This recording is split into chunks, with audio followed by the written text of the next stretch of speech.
All right, welcome to Igniting the Worldwide Spiritual Wildfire We Need Now, a global online summit. We live in extraordinary times, both exceptionally promising and radically uncertain. Yet as we dive into uncharted waters and move closer to a critical tipping point, we see a worldwide awakening beginning to catch fire. If you're listening to this summit, you are definitely part of this worldwide awakening that is occurring now.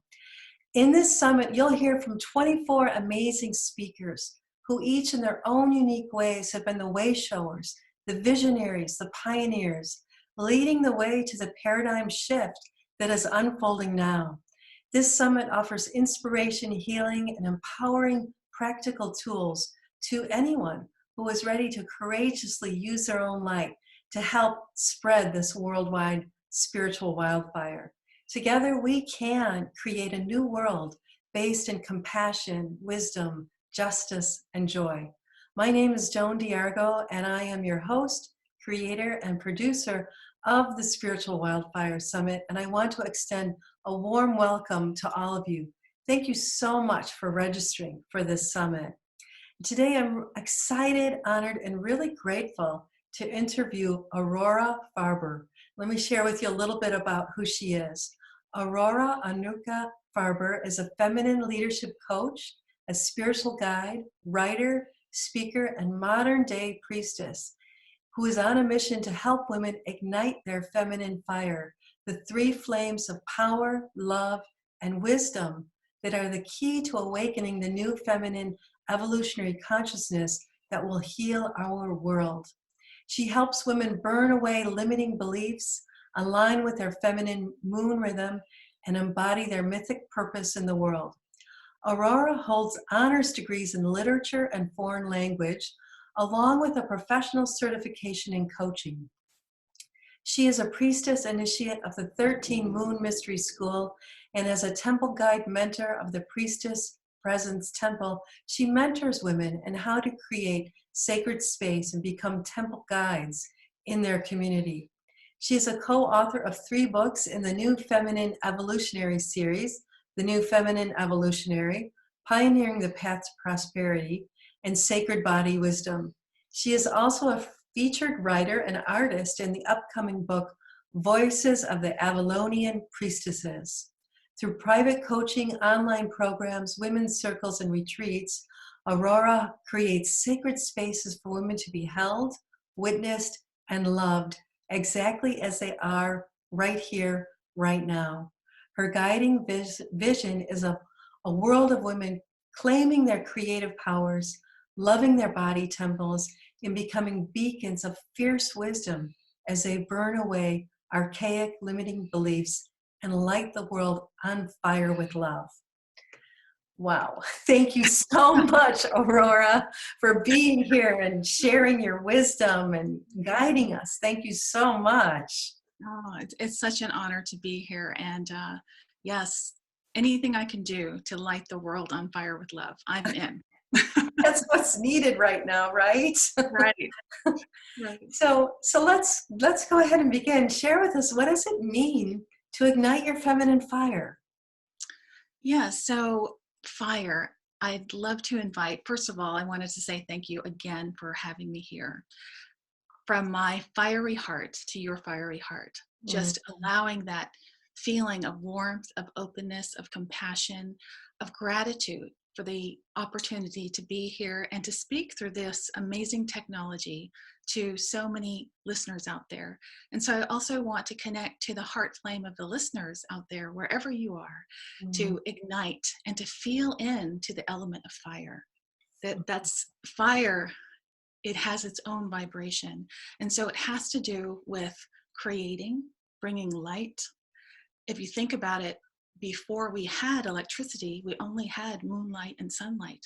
Mm-hmm. And then what did we use to light up the darkness? Was fire, right?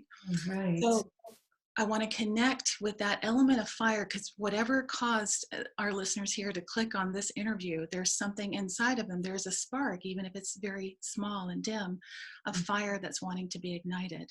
Now, when you put together fire, that element, that warmth, that passion, that creativity, with feminine fire. For me, I like to think of two archetypes when I think of it. One is the wild woman, the primal goddess, the Shakti, this ability that we have as women to birth life. Yeah. Wow, what power is that? Amazing, right? So it's Right. that creatrix fire. And there's also the fire of the goddess of compassion. If you think of Kuan Yin, Mhm. that archetype, that goddess, she holds the triple flame, the violet flame of power, love, and wisdom. Mm. And so that's also an element of fire that I'm calling on right now, both that creative fire and that fire of power and love and wisdom. And to me, that's what feminine fire is.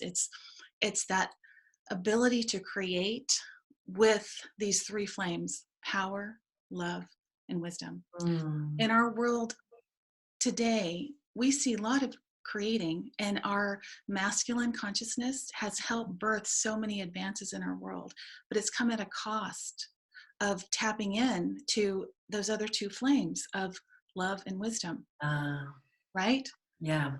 So that's what I wanted to bring and talk about, is igniting your feminine fire, to imagine what would it be like to create, to birth a new world with these three words, with these three vibrational words at the center of it all: power aligned with love and wisdom. And Mm. that's why I'm so delighted to be. And when I read the description of your summit, I thought, oh my goodness, we're soul sisters. Right? I know. So, Aurora, could you share with us how you ignited your own feminine fire and how it's helped to ignite a spiritual wildfire in you and those around you? Yes. So for me, how I ignited my feminine fire was actually through having children, the birthing my own Shakti through my body and having my children. Now, at the time, I was a new mother, and I had this. It's been a long journey, because I was a new mother. I had my second child. I was very tired and a little bit overwhelmed, but loving that role of mothering. And yet, there was something inside of me that wanted something more. I could feel the spark of wanting to mother something other than my beautiful children, but I also felt a guilt about it. I felt like this is my highest, this is the most important thing I can ever do, which I still believe is such an important aspect of my life. And yet there was this spark. And so I kind of wavered in and out. It's like my own flame went in and out. Yeah. And so how I ignited my feminine fire was kind of going through mothering, 5, 10 years, until finally I came to a point where I knew that something was calling me forward, and I decided to become a coach. I was living in China at the time, and so I did an online program, and I started working in that way where I could balance mothering with working online. And then when I came back to the States, I wanted to develop more my spiritual aspect as well. So I was in the 13 Moon Mystery School, and I had been on that path for a while, but there was an opportunity to step even deeper into it. And that required my time, energy, and resources. And it also required me to step away from my family and Mm. to actually go on retreat for myself. And so the Wow. guilty part of me was like, no, I can't ask that for myself. I can't take my family's resources, all these ways in which I thought I wasn't allowed to do it, that I put this block in front of me. And there was also this part of me that just felt like, wow, can I, you know, is this going to give me any return? Is Yeah. this going to, nourish me or my family in some way? Some way I had to prove myself, even though there was this inner knowing that this was my path.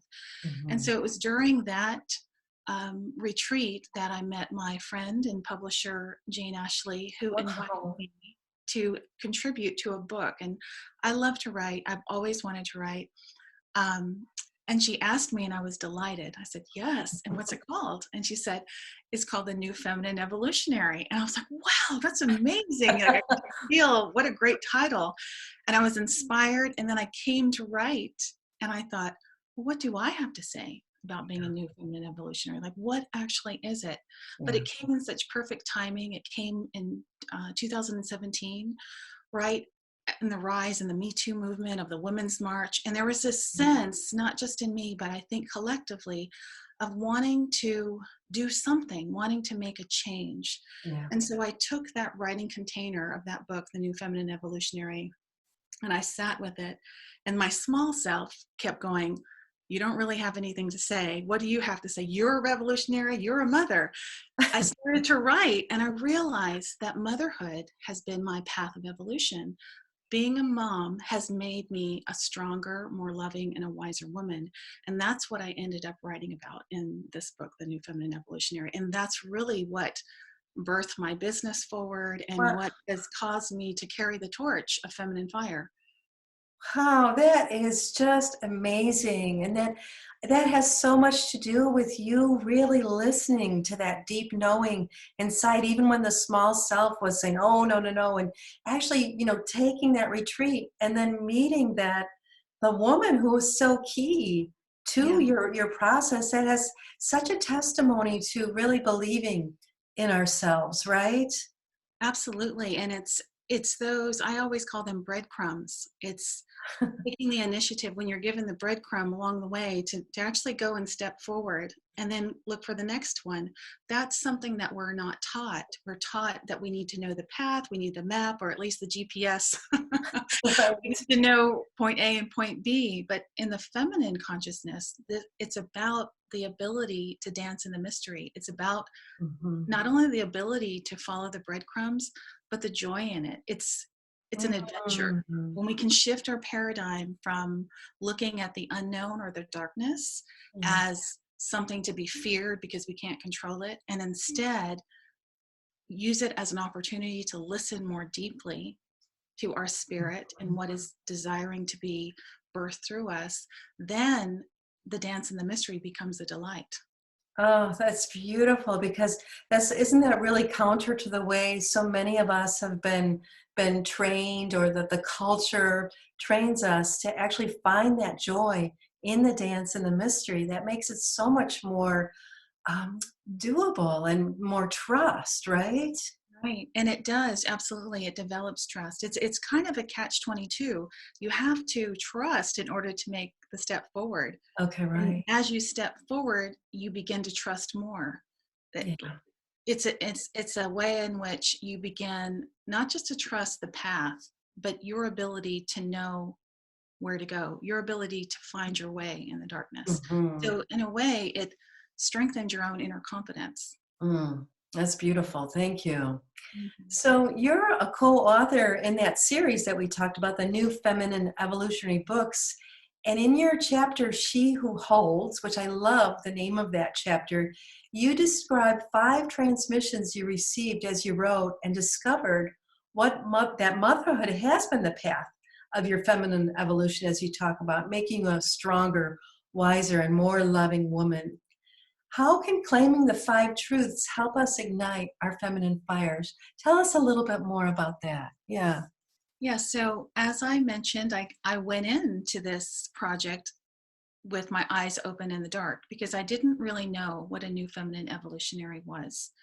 And as I began to write, the only thing I knew is I had 2 ideas. One was knowing that I am she who holds, because I could really claim that as a mom.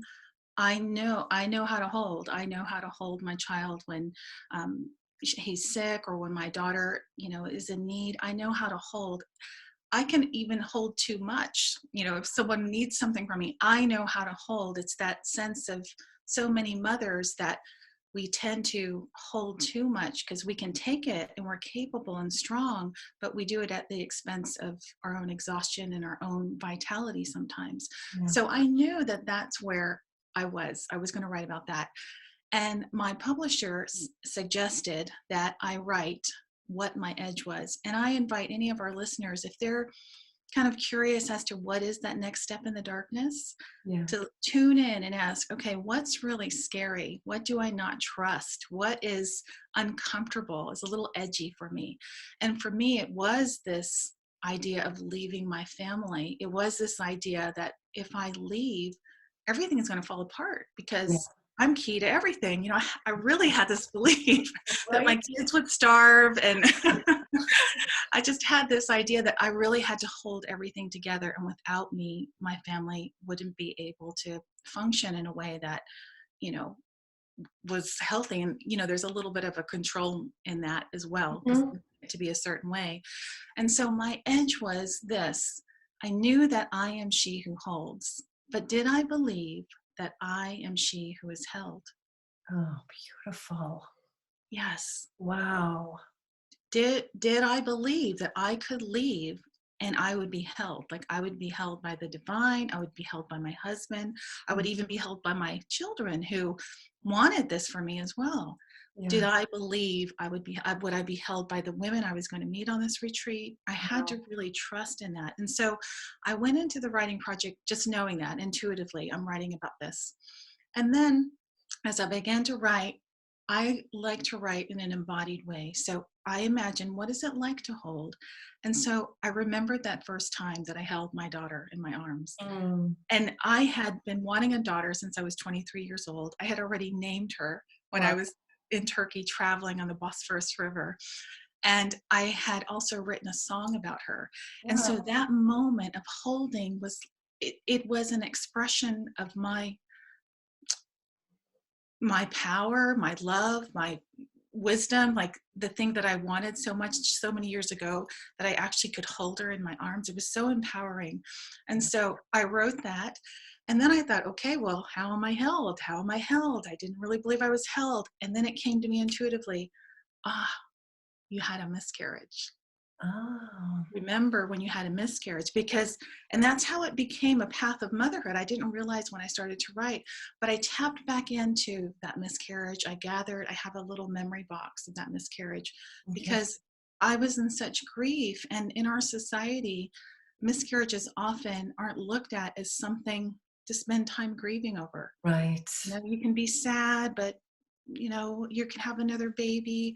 But for me, it was a terrible loss, and I just couldn't get over it. And so Wow. I allowed myself time to grieve, and I knitted a little baby blanket, and I Oh, created a ceremony, and I asked my family to hold me. I asked them to come with me on ceremony on the beach. And by the ocean, we said a goodbye oh, to this baby and thanked her for her spirit in our lives. And that's when I knew that I was she who is held. oh, So the chapter unfolded that way. And then I thought, well, I can't leave my son out. So I thought about my son and how he made me feel, and his little masculine energy as a toddler, and how he would explore the world. And it was right at a time in my life when I had been a mom for about 6 years. And I was wanting to explore too. I was wanting to explore outside of just my yeah. space. And so that became the transmission of I am she who ignites the spark, because he ignited the inner masculine in me, the one that wants to be out in the world and to do something, Yes. And then the fourth one was I am she who tends the flame. And I felt into that, and I thought, when have I tended the flame of my own inner fire? And that's I when I came back to the US, I found out I had melanoma, I had cancer. Okay. And it was very scary and very dark. And I was numb and robotic, because I didn't want to feel, and I didn't want to face the Mhm. pain of possibly not being here, especially for my family. And I couldn't snap out of that either. I just stayed in it. And so I came back to myself through journaling, through tapping into my intuition, through oracle cards and asking for guidance, through lighting a prayer every day. And the one Mhm. of the keys was, because it was sun cancer, Yeah. I only went out at night, and I started to notice the pattern of the moon, and I Oh, saw how she was dark, and then she was a little sliver of a smile, and then she grew into fullness, and then she came back down into herself again. And it gave me hope, because I thought, I'm at this point of the dark moon right now where yeah. it's dark, but if I continue to tend my flame, I'll rise again to the fullness of my life. And then I can even come back and renourish myself. And so the moon is a big part of my life, and a big part of how I keep my feminine fire ignited. It's the way I tend the flame is Mm, by managing my energy through the moon cycles. And that's been such a gift. And mhm. then finally, the last transmission, Yeah. I got to the end and I thought, well, this is really interesting. Look at this journey of my mothering and how it's coming together in a story. And then I thought, well, what is a new feminine evolutionary? What Great does this have to question. do with it? And that's what I really got, that motherhood has been my path of evolution. And during, as I mentioned, you know, I very consciously stepped into wanting to birth my children. So much so that when I was pregnant with them in my womb, I listened and I heard a tune. And so for each of our children have a Oh, birthing song, so that when I was pregnant, I sang it to them. oh, And then when they came and I was holding them, I would sing it. And even now, I have a teenager and an almost teenager. When I need to um, pull back and pull out of my coaching mom, I'm going to fix it for you, yeah. sometimes I just sing the song because it's a remembrance of who they really are, no matter Wow. what happened. And sometimes I sing it to myself so that I can remember when I'm really irritated as a mom, because that song contains the essence of who I felt and who I know them to be. And so when I got to the end of this chapter, I realized I had these 4 lines, and this 5th one came, and it is, I am she who stands in the fire. Mm, And I thought, okay, that's the new feminine evolutionary. And what ended wow. up happening is I took the other 4 lines and it turned into a birthing song for the new feminine evolutionary. Mm. So that's something on your resume, huh? Birthing the new feminine evolutionary. Just being part Absolutely. of it, being a part of the birth. I can't claim it all, but I did write a song about it. Yes. Yeah. And you have a poem too. Do you want to share the poem at this time or? Yes, I'd love to write that. So it's called "She Who Stands in the Fire."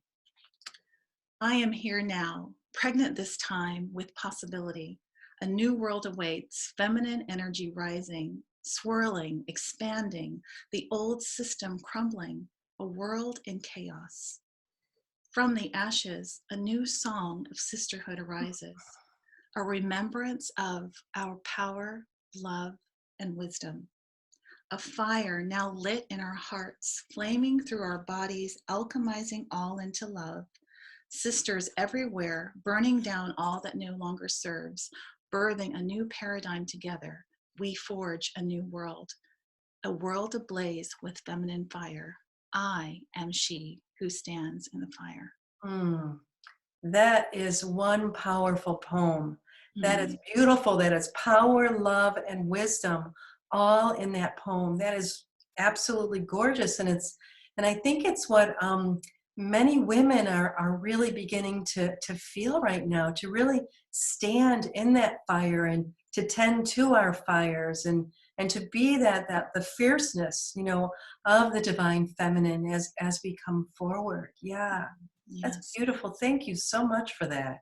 Oh, thank you. Thank you for receiving it and listening. Yeah. So, Aurora, I'm wondering, you've talked a lot about just tending to that inner fire and, keeping that flame alive and vibrant. And you've shared with us some ways. And I know that our listeners are wondering how else can I, because that's really key, isn't it? Because if we're not tending to our own fire, how can we create this collective, wave, of the spiritual wildfire that is needed right now. So I wonder if you could share with us maybe some other ways to really tend to that inner flame within Yes, us. that's a great question.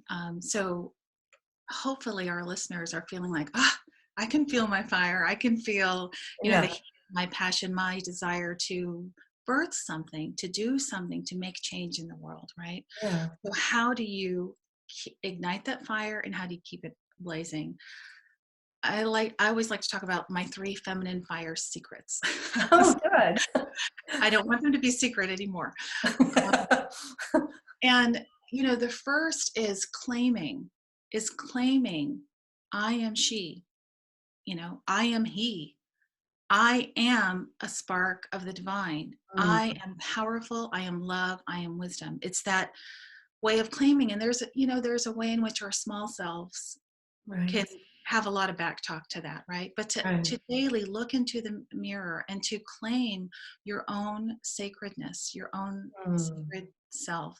So that's the first thing. I am she. And I have, the song that I recorded, that's a really great way to kind of get into the vibration of it, because I do believe that music and sound is a wonderful way to activate this kind of remembrance in yourselves. yeah. The second one is aligning with a new kind of rhythm. So we live in a solar world, right? We Mhm. follow the Gregorian calendar made by a man before it was made by Julius Caesar. It's very linear. It's in blocks. Our day is structured in blocks of time, about 1 hour and 1 hour and 15 minutes, right? So looking at the structures of our life, that's the way we live. And of course, we live in a modern society and mostly everyone's on that time. But I'd invite our listeners to feel into, instead of that energy of the sun, which is all about, the solar calendar is based on the sun. It's based on the number of days it takes for the earth to go around the sun. Okay. So instead, to look to the counter of that, the opposite, the moon, which is the feminine Mm, face, right, of light, of these two lights, right? yes. Okay, And right. the moonlight is different. It's not based on this linear, it's more of a spiral. You go from the dark Mm, to the fullness to back down. So it's this way in mhm, which we can spiral. So even just having a practice of looking at the moon mm, and noticing the phase of it, and begin to notice your own feminine fire, your own. And when I say feminine fire, it's not just for women. I okay, mean, I mostly work with women, but we all have a feminine aspect to ourselves and a masculine aspect, right? So yeah. for any of our men listening out there too, it's a great practice to begin to look at the moon, to notice, is it a dark moon, is it a full moon? Like today is a full moon, so Yeah. that's why I scheduled to be on this interview, because Yes. my yes. And that's what I love about the moon. It's a way in which we can begin to take our never ending to-do list and to begin to go, okay, well, where's my energy actually? When it's the new moon, I don't want to be doing interviews like this. I want to be in myself. I want to be journaling, getting a foot massage, nourishing my body. Okay. Um, but when it's a full moon, it's a time for me to connect heart to heart. It's a time for me to open up and share and to love and to be Mm, an emissary of love. So that's one way, is to just begin to notice the moon rhythm and notice how you're feeling and see if you can kind of sync that together. That's a kind of a way in which to tend it. What also I love about the moon is that that orb in the sky is an example and is a light that lets us know that it's our birthright to expand and contract. oh, nice. Yes, because we're Mhm, taught that we always need to be on, that right. we need to be doing, doing, doing. And if we're not, we're slacking off or we're Mm, lazy. But with it, that's the energy of the sun. The sun is always giving, it never goes off, right? But the mhm, moon rhythm is different. It teaches us that there are times for us to be out in the open and connecting and networking, and there are times to go back in, and that we can do that on a 28, 29-day cycle. So mm, that's a wonderful way to also ignite and keep your flame burning. yes. And then the third secret, I believe, is to create a sacred space of transformation in your own life. Mm, So, however you do that, it can be just to create a morning ritual and to, like I have the lotus burning on my altar right now, to light that flame and to say an affirmation: I am light, I am love. mm, Whatever comes to you, like listen inside and to think of yourself actually lighting yourself up, right? mhm, Creating that space. As you begin to do that and you become more and more excited about it, you can create an altar like I've done here behind me, yeah. to honor the energy of the moment. This is for the full moon, to honor the archetype, the goddess, this time to be shining like a goddess, Mhm, um, to honor anything that you're working on creating in your life. it can also be to create spaces of community spaces, you know, a sisterhood, a women's circle, can be to create space in your relationship, to Mm, have a time when you talk, because transformation and alchemy occurs when there is a container to hold it. mm. You know, that's why deadlines work. Okay, right. Really, right? That's but in the stronger the transformation that you want in your life, the more solid that container can needs to be. So in order for us to really transform in our lives, we have to tap in to the container that is us, the vessel that is us, by igniting that and nourishing that on a daily basis. So that's what I would recommend, those three feminine fire secrets. Those three are so helpful. I love all three of them. I especially love the one with the moon because it does remind us about balance, right? Like, as you were saying, some days we really want to shine, and other days it's like, okay, I want to go inside. So that's a really helpful reminder, Aurora. Thank you very much. Oh, wonderful. And it's right out there. It's great. You know, Yes. always there. So here's another question for you. How can reclaiming the divine feminine become a guiding light in these uncertain times that we live in? Yeah. Let me feel into that. Yeah. Well, we've already talked a little bit about it, this idea that one of the aspects of the feminine consciousness, of the divine feminine, is the comfort in the unknown and the not knowing, Right. right? And right now we live in a world where it's very unknown. You know, the planet is suffering, people are suffering, Mm. gun violence, you know, forests burning up, the oceans polluted, families bickering, just Yeah. there's all it's like the poem that I read, right? Yeah.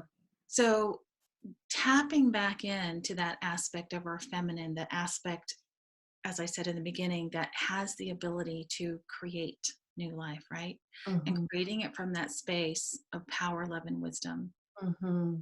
coming back into ourselves and allowing some of these qualities of the divine feminine of love and compassion and forgiveness, of allowance and tolerance, of the mystery of the unknown, allowing and beginning to actually embody those in your life, that can help us again learn to trust in our own selves, right? Yeah. The more we trust in ourselves and we connect to our own divine spark, the more we're sovereign, the more Mm. we don't need guidance from outside. Hmm. You know, this is, I mean, the world is in a stark place, but what's I wouldn't say exciting about it, but I guess what's the gift in being in this dark place is Okay. that old structures are crumbling, Hmm. structures that need to crumble, Right. right? Yes. We can feel it. They just don't work anymore because they haven't embraced this openness, this allowance of the divine feminine. And so part of letting go and rebuilding from the ashes is claiming there's an archetype called the liberator, and Mm. she has three faces. She's the face of destruction, of creation, and preservation. Mm.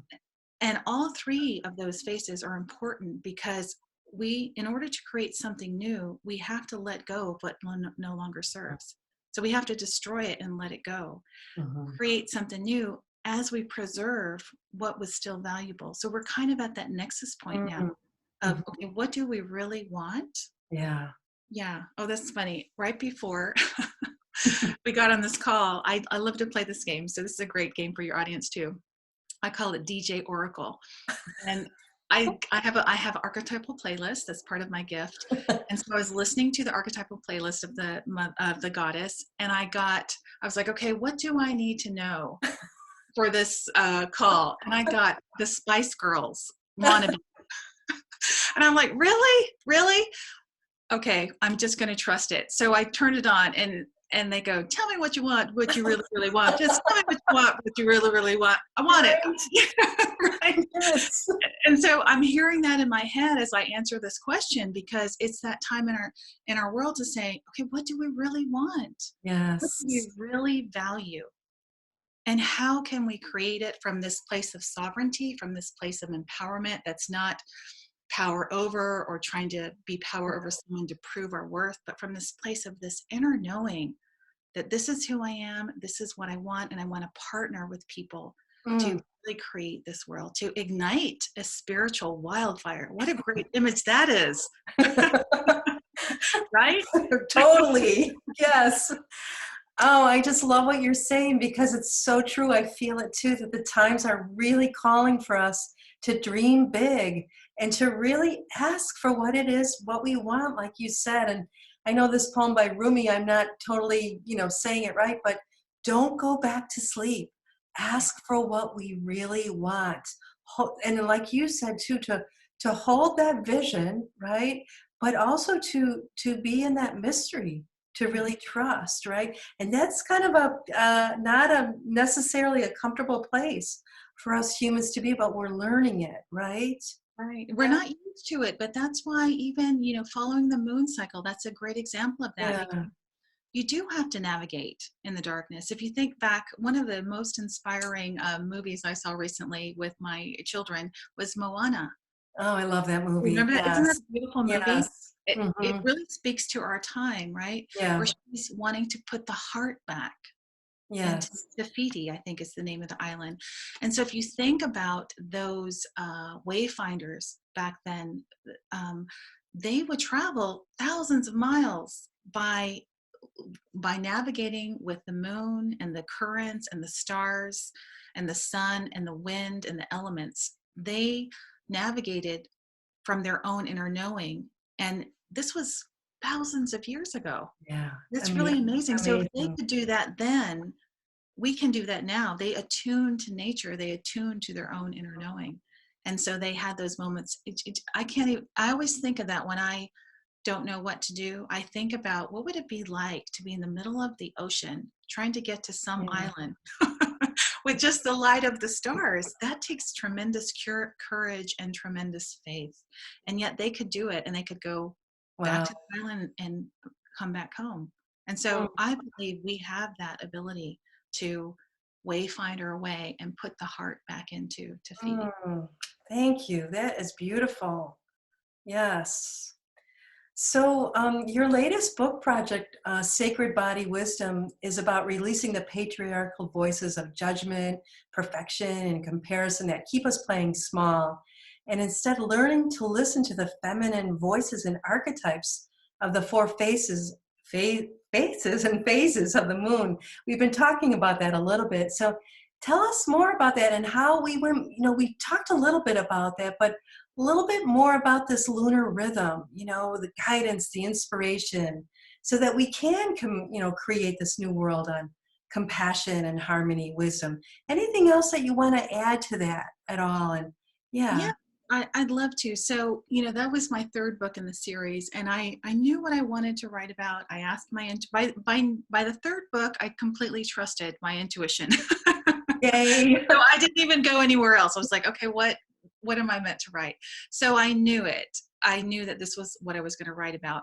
But for me, writing has to be embodied because that Yeah, connects heart to heart. I don't want to write something that's just preachy or teachy. I want to write something that connects. And so I wrote about that story of melanoma, that fear. yeah, And when I was writing it out, I couldn't connect to it. Because it was 5 years ago. So right. I couldn't connect to the pain of it. So I did my DJ Oracle practice. And I was on Spotify and I was like, okay, I need some guidance as to, help me connect. I know this is what I want to write about. I kid you not, I got Stand By Me. And the first lyrics are when the night is long and the land is dark and the moonlight is the only light I see. Oh, wow. Yeah, no, I won't be afraid. No, I won't be afraid just as long as you stand by me.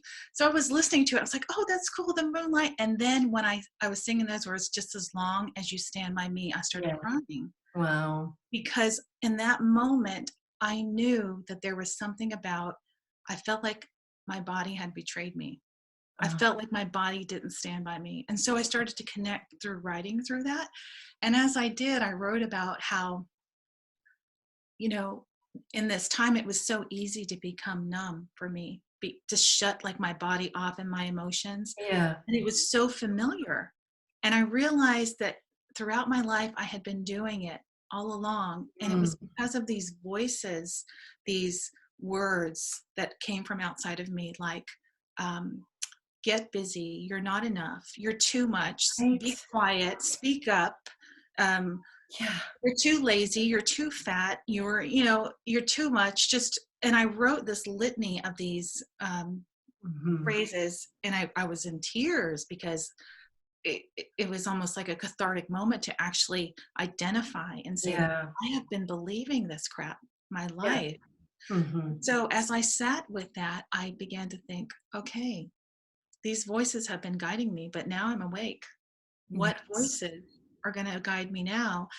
And because I was writing about the moon, I remembered that experience of being in that rhythm and watching the phases of the moon. Yeah. And so I decided to write about 4 different phases, the new and the full moon and then the quarter moons, Yeah. and write about them from the perspective of the archetypal energy.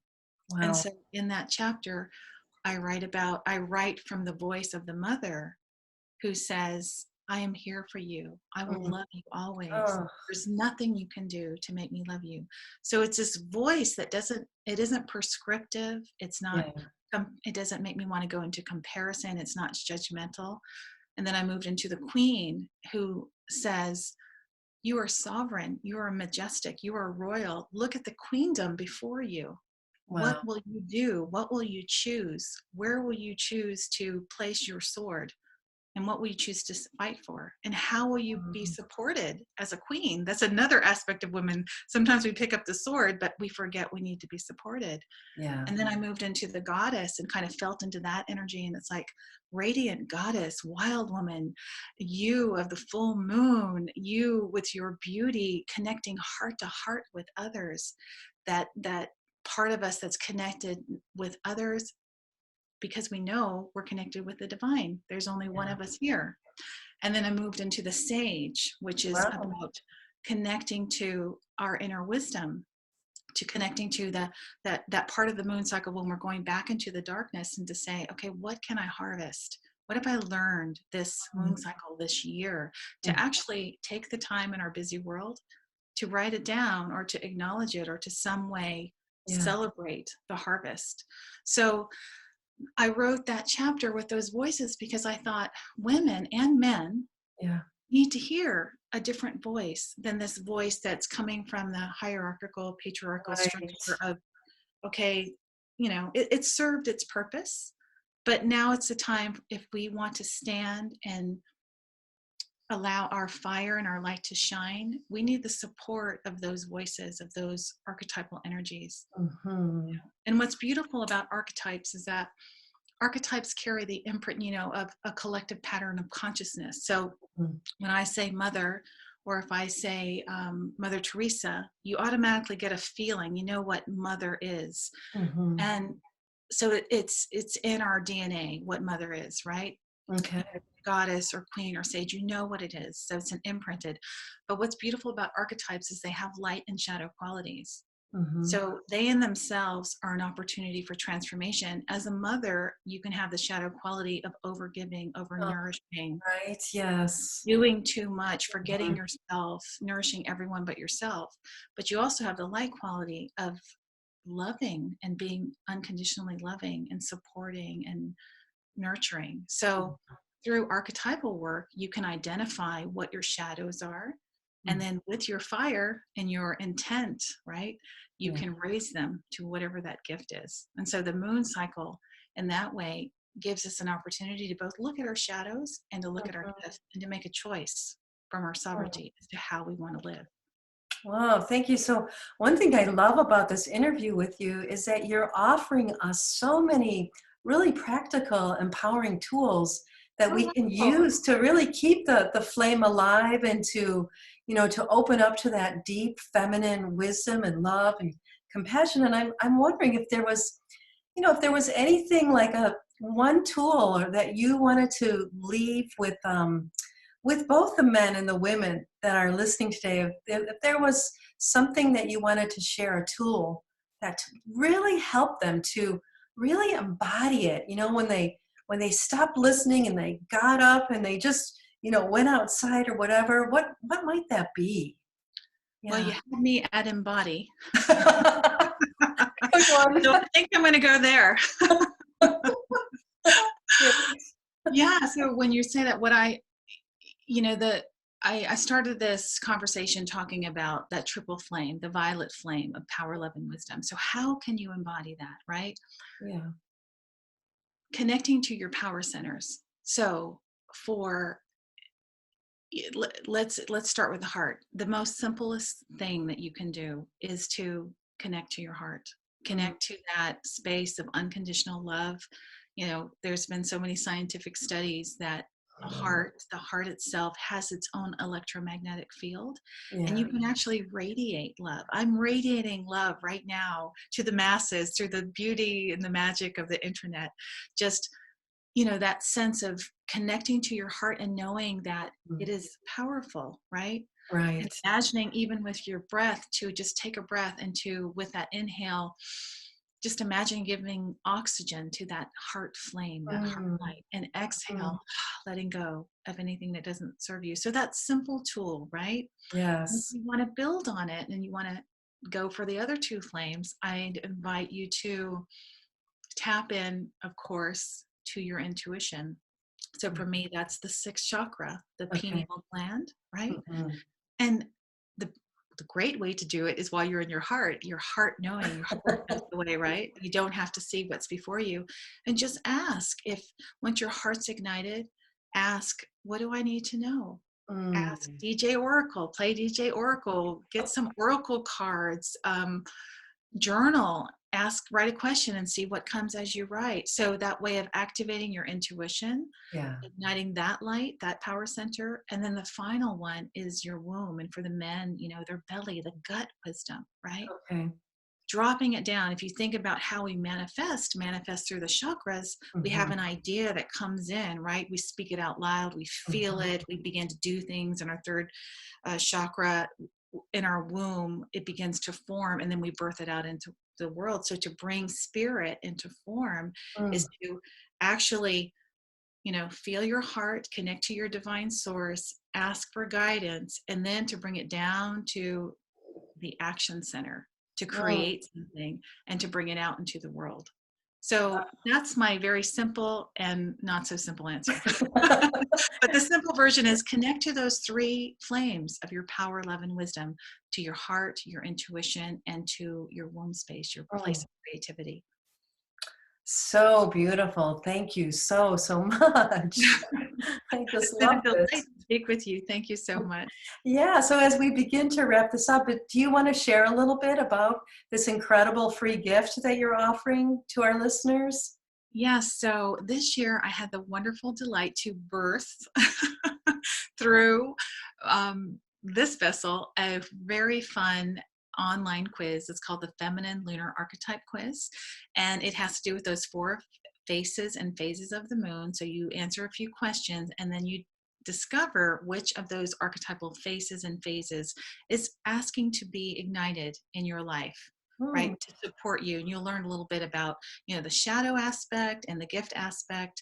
So it's just a fun way, because all of this is part of the moon cycle power path. And so when we can embody the gifts of all these archetypes, we can really begin to have a life that's more joyous and harmonious and just more fun. So that's my gift. And once you subscribe to that, you'll be invited, into a welcome sequence.